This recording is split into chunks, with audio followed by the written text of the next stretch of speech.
모바일로 영상 시청 시 데이터 요금제에 따라 통화료가 발생할 수 있으므로 와이파이가 되는 환경에서 동영상을 시청하시길 바랍니다. 안녕하십니까. 여러분들과 함께 오손도손 미술 얘기를 만들어가는 빨간장갑 정경실입니다. 오늘 마지막으로 이중섭 만나보기로 하겠습니다. 이중섭은 힘든 현실 속에서 점점 자학적인 행동을 보이기 시작합니다. 그림을 태운다거나 우물에 쳐넣기도 하고 본인을 나는 쓰레기다 라고 말하기도 하는데 1955년 그 대구 개인전을 전후로 해서 자신을 통제하는 능력을 점점 상실해 가기 시작합니다. 주변 친구들의 격려가 있었지만 한번 무너져 내리기 시작한 자존감은 걷잡을 수가 없었죠. 내 그림은 가짜다. 내 손은 스페인 투다. 남덕은 부인 마사코의 한국 이름이죠. 남덕아 내가 밉다 라고 외치다가도 밤에는 아내와 아들의 이름을 부르면서 눈물을 흘리면서 잠꼬대를 했다고 합니다. 그 힘든 상황에서 그려진 자화상 보시겠습니다. 대구에서 그린 이중섭의 유일한 자화상입니다. 이중섭 그림에는 자신이 많이 등장하죠. 하지만 이렇게 혼자 있는 자화상은 딱 이것 한 점입니다. 대구 경복여관에서 지낼 당시에 자신이 미쳤다는 소문이 돌자 구상과 함께 이중섭을 도와주었던 또 한 명의 친구인 소설가 최태응에게 너도 내가 미쳤다고 생각하느냐 라고 묻고는 이중섭이 자신이 미치지 않았다는 것을 증명하기 위해서 거울을 보면서 그린 아주 사실적인 자화상입니다. 굵고 간결한 선으로 표현하던 기존의 다른 그림과는 다르게 섬세하게 그려내고 있습니다. 이중섭이 이렇게 실물과 똑같이 재현할 수 있는 탄탄한 표현력을 갖추고 있었다는 것을 잘 보여주는 작품이기도 합니다. 48.5, 31cm 크기로 종이에 연필로 그려진 것인데요. 한번 자세히 보도록 하겠습니다. 흐름한 작업복 같은 것을 입고 정면을 바라보고 있는 모습입니다. 올백의 헤어스타일인데 한 올 한 올 머리카락을 그려내고 있습니다. 이렇게 한 올의 머리카락도 정확히 그려낼 수 있는 내가 미쳤다고 생각하느냐고 마치 항변을 하듯 세밀하게 표현을 하고 있는데요. 이마에는 가벼운 주름이 잡혀 있고 이중섭 특유의 산모양으로 올라간 뚜렷한 눈썹, 광대뼈가 드러나게 패인 뺨, 정리가 된 콧수염 밑으로 입꼬리가 살짝 올라간 듯이 보이면서 꽉 담은 입 옆으로 팔자주름이 깊게 나 있습니다. 이중섭의 학창시절 별명이 아고리라고 말씀드렸는데 기억나시나요? 그 별명을 갖게 한 조금 긴 턱 등 잘생긴 얼굴을 정확하게 그려내고 있습니다. 혼신의 힘을 다해서 자신이 미치지 않았다는 것을 증명하고자 마치 피로 쓴 편지처럼 또박또박 그려내고 있습니다. 눈을 한번 가만히 응시해 보십시오. 눈동자는 큰데 상대적으로 동공이 작아서 눈이 풀어진 듯이 보여지고 있습니다. 앞을 보고는 있는데 앞을 보지 않고 그 너머를 바라보고 있는 것 같은 눈빛입니다. 인생의 무망함과 좌절, 분노를 넘어선 어떤 담담함과 공허감이 느껴지는 눈입니다. 저는 개인적으로 이런 눈빛을 딱 한 번 본 적이 있는데요. 이중섭의 자화상을 볼 때마다 그 친구의 눈빛이 떠오르면서 굉장히 공감이 갑니다. 얼굴을 이제 공을 들여서 잘 그린 반면에 아랫부분은 간략하게 표현을 하고 있죠. 그 오른쪽 밑을 보시겠습니까? 중섭이라고 붉은색으로 사인이 있습니다. 우리의 정서로는 빨간색으로 이름을 적는 것은 죽은 사람의 이름이라고 금기시하고 있는데 이중섭은 연필로 자화상을 그리고 나서 구태여 빨간색으로 사인을 하고 있습니다. 이 자화상은 죽기 1년 전에 그린 것인데 이때 이미 거식증과 우울증을 앓고 있을 때이죠. 이중섭은 무의식적으로 이미 죽기를 결심하였거나 죽음을 애견하고 있었던 것은 아니었을까요? 볼수록 한 인간의 고뇌가 조용히 전해집니다. 이중섭을 왜 한국의 반 고흐라고 하는지 우리에게 아주 비슷한 감정을 불러일으키는 자화상이 있죠. 제가 빈센트 반 고흐 편에서 소개했던 고흐의 자화상입니다. 고흐는 여러 장의 자화상을 남겼는데 마지막 자화상이라고 추정되는 수염이 없는 예술가의 초상이라는 제목인데요. 자신의 어머니에게 잘 지내고 있다는 것을 알리기 위해서 깨끗이 수염을 깎고 그린 자화상입니다. 다른 것은 접어두고 이 그림도 눈빛을 보시면 그 정신병원을 오가면서 세상과 소통하지 못하는 한 인간의 고통이 그대로 느껴집니다. 눈에 눈물이 고여 있는 것 같기도 하고요. 많은 얘기를 눈으로 하고 있죠. 이 작품은 고흐가 죽기 1년 전 1889년에 그린 것입니다. 우연의 일치겠지만 이중섭의 자화상도 이중섭이 세상을 마치기 1년 전에 그린 것입니다.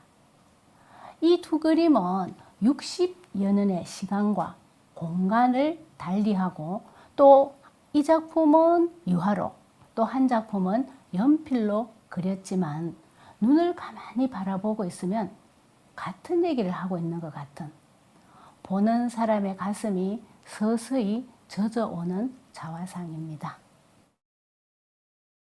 이 그림은 친구 최태응이 보관하고 있다가 수소문하여 조카 이영진에게 전해집니다.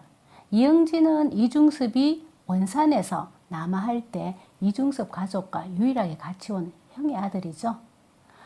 이 초상화를 전해받으면서 조카는 할머니 초상화도 한 점 그리지 않았던 삼촌이 그린 이 자화상은 마치 유서 같다라며 눈시울을 붉혔다고 합니다. 조카는 이 작품을 40여 년간 간직하고 있다가 문화관광부가 1999년 1월을 이중섭의 달로 지정했는데 이것을 기념하기 위해서 공개한 작품입니다. 그림을 이렇게 2번 접어서 보관했기 때문에 가운데 크게 십자로 접은 선이 보이는 것이 좀 아쉽기는 합니다. 죽기 전에 마지막 작품을 절필작이라고 하잖아요. 그 수도 육군병원, 성베드로병원 등에서 치료받던 이중섭은 병세가 조금 호전되자 친구들이 모여 살고 있던 정릉에 잠시 머무르면서 작업을 이어가는데 이때 그린 여러 그림 중에서 돌아오지 않는 강이라는 작품이 이중섭의 절필작이 됩니다. 장판도 없는 바닥에 합판을 깔고 이중섭은 끝까지 예술의 혼을 불태우면서 그린 그림입니다. 이때는 그 일본에서 오는 아내의 편지도 뜯어보지 않았고 폭음에 영양실조, 황달까지 온 상태였습니다. 그 당시 마르니 모노의 주연으로 나오는 돌아오지 않는 강이라는 영화가 신문에 광고가 났었어요. 그것을 오려서 벽에 붙여놓고 그 밑에 아내의 편지도 같이 붙여두었다고 합니다. 이중섭은 영화를 보지도 않았고 내용에는 관심이 없었는데 돌아오지 않는 강이라는 제목이 그의 마음을 잡은 거죠. 이미 돌아올 수 없는 선을 넘은 자신의 삶을 보았는 것은 아닐까요? 정언에 보면 이 그림 밑에 이중섭이 직접 돌아오지 않는 강이라고 써서 붙여두었다고 합니다. 시리즈처럼 그린 그림 4점입니다. 돌아오지 않는 강이라는 제목인데요. 구도가 모두 비슷한데 그 창 안에 있는 아이의 인물이 위치가 표정이 조금 다르게 그려져 있고요. 첫 번째 그림에는 비둘기가 앞에 크게 그려져 있는 것이 조금 다릅니다. 그 중에 한 점 같이 보시도록 하겠습니다. 두 손을 창틀에 올리고 그 위에 얼굴을 비스듬히 얹은 아이가 누군가를 기다리며 눈이 오는 창밖을 하염없이 바라보고 있습니다. 실제로 눈일 수도 있고 마음의 눈물일 수도 있고 또는 살아오면서 가슴 아픈 후회의 표현일 수도 있는데 그것은 감상하시는 분의 몫이라고 생각됩니다. 저 멀리 눈을 맞으며 무언가 머리에 이고 오는 여인은 누구일까요? 이북에 계시는 생사를 모르는 어머니일 수도 있고 일본에 있는 아내 마사코일 수도 있겠지요. 사실 이 두 여인을 빼고 이중섭의 인생을 얘기할 수 없습니다. 아버지를 일찍 여의고 부잣집의 막내 아들로 자란 이중섭입니다. 중학교 시절부터 평양으로 유학까지 시킨 어머니였고 또 마사코와는 7년간의 결혼 생활 후에 생이별을 하게 되어 뼛속까지 그리워했던 아내입니다.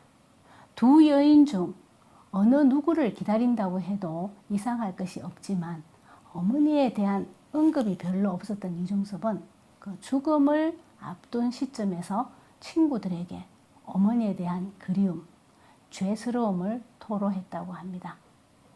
이 그림을 그릴 당시에 원산 지방에 큰 폭설이 내렸다는 보도가 있었다고 하는데 폭설 소식을 듣고 그렸다면 아마 어머니가 아닐까 합니다. 죽음을 앞둔 이중섭의 마음은 어린 시절에 행복했던 그 시절로 돌아가 있었는지도 모릅니다. 검고 짙은 선으로 단순하게 그려진 그림인데 기다림이 절절하게 배어나고 있습니다. 1956년 7월에 서대문 적십자병원에 입원한 이중섭은 같은 해 9월 6일 오후 11시 45분경에 지켜보는 이 없이 혼자서 세상을 떠났습니다. 망우리 공동묘지에 있는 이중섭의 묘입니다. 이중섭 일주기일 때 친구들이 이렇게 각출을 해서 만든 후배 차효근의 조각상입니다. 두 사람이 서로 얼싸안고 있는 모습이 새겨져 있는데요. 친구 구상은 이중섭의 죽음은 그 어떤 병이 아니라 고립이었다고 회고하고 있습니다. 유골의 반은 여기 안치되고 반은 구상이 보관하고 있다가 그 다음 해에 일본에서 열린 국제 팬클럽 대회에 참가하면서 부인 마사코에게 전달됩니다. 죽은 지 1년 만에 유골의 반이 남아 그렇게 그리워하던 가족의 품에 마침내 안기게 되었습니다. 혼란한 시대에 태어나 자신의 꿈을 마음껏 펼치지도 못하고 37세 한창 나이에 아내와 아들과 헤어지고 병마에 시달리다가 41세에 요절한 화가 이중섭입니다. 이번 기회에 화가 이중섭으로서만 아니라 인간 이중섭에게 좀 더 다가갈 수 있는 시간이었으면 하는 바람을 가져보며 이 얘기 마치도록 하겠습니다. 감사합니다.